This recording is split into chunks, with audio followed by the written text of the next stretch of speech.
Hi everyone, welcome back to the channel. So a few days ago I was actually scrolling Instagram and I saw this post about a fresher getting 32 LPA as a data analyst. And then कुछ दिनों के बाद I saw another one on LinkedIn कि freshers data analyst को तो 25 लाख रुपए मिल रहे हैं.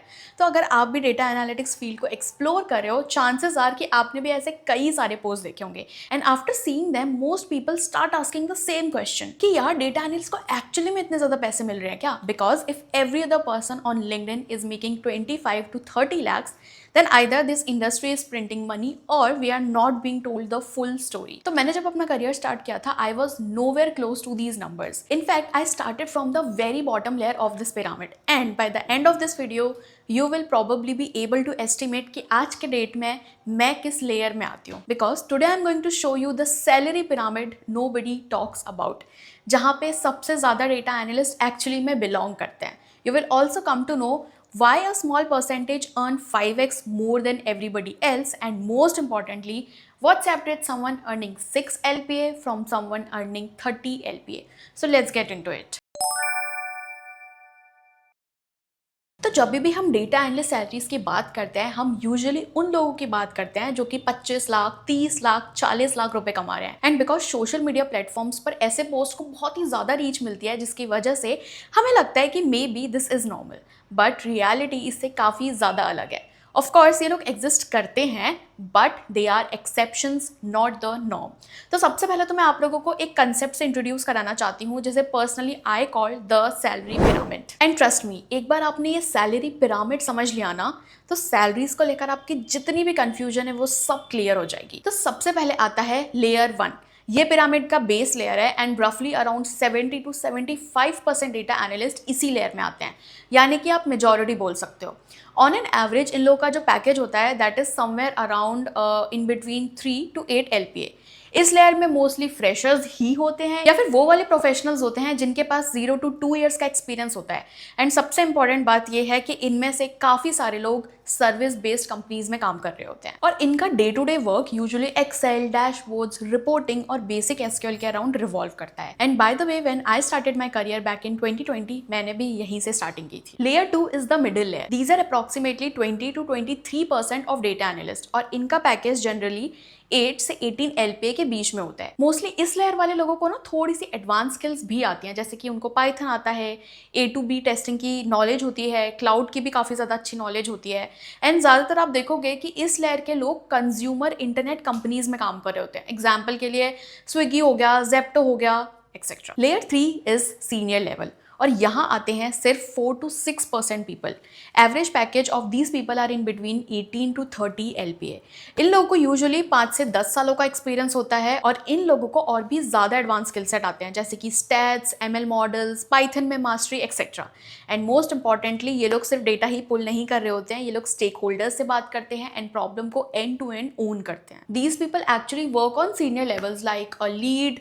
मे बी आपके जो भी मैनेजर्स हैं वो भी इसी लेयर में आ रहे होंगे, या फिर मोस्टली ऐसे लोग फिनटेक या फिर बैंकिंग सेक्टर्स में काम कर रहे होते हैं. Now comes the top layer और ये एग्जैक्टली वही लेयर है जिसके बारे में सोशल मीडिया पर सबसे ज़्यादा बात होती है, बट इन रियलिटी बहुत ही कम लोग हैं जो कि एक्चुअली में इस लेयर से बिलोंग करते हैं.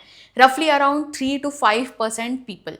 कॉम्पेंसेशन यहाँ पर 30 LPA से लेकर 80 LPA तक भी हो सकता है. कभी कभी तो मैंने बहुत सारे केसेस में उससे ज़्यादा भी देखा है. ये लोग एनालिटिक्स मैनेजर हो सकते हैं या फिर हेड ऑफ एनालिटिक्स हो सकते हैं, यानी कि ये लोग थोड़े से सीनियर लेवल पर ही होते हैं, या फिर ये लोग high paying international remote roles में काम कर रहे होते हैं. So next time whenever you see someone on LinkedIn or Instagram talking about a 35 lakh or a 50 lakh package, remember this, that person isn't wrong. It might actually genuinely be real, but they are not representative. And understanding this gap is actually really very important. Otherwise, either you will build unrealistic expectations for yourself or you will end up underestimating how much growth is actually possible in this field. And by the way, ये जो मैंने अभी आप लोगों को salary pyramid बताया, ये सिर्फ डेटा एनालिटिक्स में ही नहीं बल्कि software engineering, product management, cyber security, consulting, almost हर फील्ड में मोर और लेस सेम ही देखने के लिए मिलेगा. But obviously then comes the obvious question, if two people are both called data analyst, why is one earning 6 LPA and another earning 30 LPA? And that is where things get very interesting. Now, two analysts can have the same experience, same job title, sometimes even similar technical skills, Yet one earns 6 LPA and another earns 30 LPA. Why? Because salary सिर्फ experience पे decide नहीं होती है, बहुत सारे ऐसे factors होते हैं जो कि आपके सैलरीज को इन्फ्लुएंस करते हैं. Let's break it down. Factor 1 is service based versus product based companies. Service based companies में analytics often supports client delivery, उनके लिए डेटा इतना ज़्यादा शायद से मैटर ही नहीं करता है. बट प्रोडक्ट कंपनीज में analytics directly influences growth, revenue and business decisions, which is why product based companies में डेटा एनालिस्ट की सैलरीज काफ़ी ज़्यादा अच्छी होती हैं. सेकेंड फैक्टर इज जोग्राफी, यानी कि India based versus global remote roles. तो एक एनालिस्ट जो कि रिमोटली काम कर रहा है किसी यूएस या यूके बेस्ड कंपनी के लिए, ऑब्वियसली सिग्निफिकेंटली उनकी सैलरीज बहुत ज़्यादा हाई रहती हैं as compared to someone doing the exact same work but for an Indian based company. So geography actually matters a lot क्योंकि मार्केट काफ़ी ज़्यादा अलग है. ऑल्सो डेटा रोल्स में तो आपको रिमोट जॉब्स की काफ़ी सारी अपॉर्चुनिटीज मिल जाएंगी. Factor 3 is high value freelance projects. Now most people think that salary is the only source of income, but trust me it's not. Some analyst take on extra freelance projects जैसे कि consulting work हो गया, dashboards बनाना हो गया, data audits करना हो गया, और ये प्रोजेक्ट्स एक मीनिंगफुल इनकम स्ट्रीम बन सकते हैं. Sometimes even I do this. Factor 4 is college brand premium. Now whether we like it or not, but college brand still matters, especially for your first few opportunities. Top colleges को often access मिलता है ऐसे companies और salary brackets तक का जो कि शायद से दूसरे टाइप्स के कॉलेजेस को नहीं मिल पाता है. Obviously this advantage reduces with time, but right now it exist. Factor 5 is startups where data has high stakes. Now, in some companies, data is very important to them because it actually helps the company to drive its business. But then ऐसे भी काफ़ी सारे companies हैं जिन्हें हम आज की date में ट्रेडिशनल कंपनीज बोलते हैं, जिनके लिए डेटा इतना ज़्यादा इंपॉर्टेंट नहीं है. सो वी कैन से कि जितना ज़्यादा इंपॉर्टेंट आपका डेटा होगा उतनी ही अच्छी आपकी सैलरी होगी. कुछ डोमेन अपने डेटा एनालिस्ट को as compared to other domains काफ़ी अच्छा पे करते हैं, जैसे कि फाइनेंस के डेटा एनालिस्ट हो गए, या फिर if you are working in a big tech slash software company, या फिर if you are working in a health care company, तो वहाँ की जो सैलरीज होती हैं वो यूजुअली हायर ब्रैकेट्स में ही आती हैं. Factor 7 technical skills that create leverage. And finally technical depth.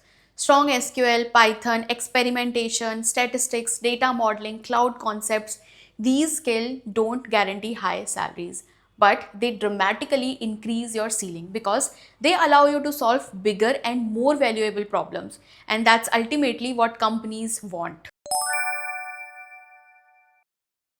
Now I want to talk directly to freshers. So right now, if you are in college or you have recently graduated, there's a very high chance that you will start your career from layer 1, and that's completely normal.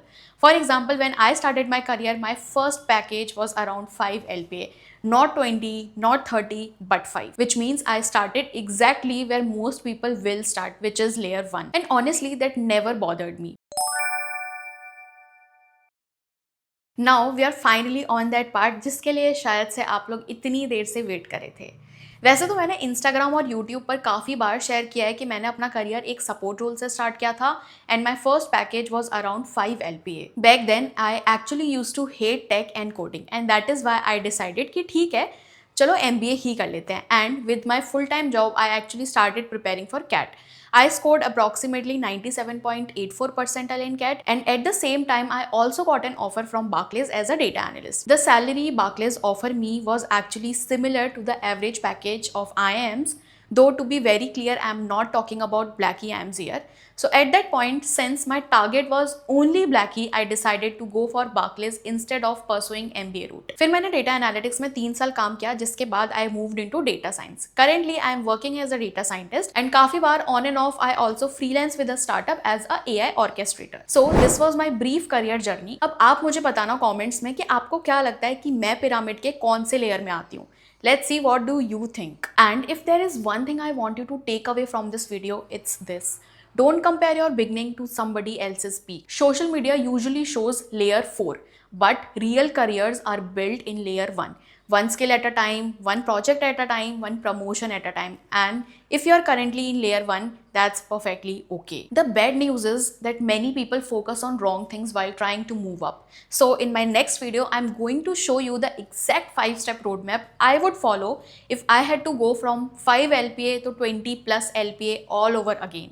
SQL, Python, business understanding, domain selection के अलावा भी काफ़ी सारी चीज़ों के बारे में हम बात करेंगे. And that one thing that actually helped me stand out much earlier than I expected. So make sure you are subscribed to the channel. And if you have watched this video till here, thank you so much for watching and happy learning.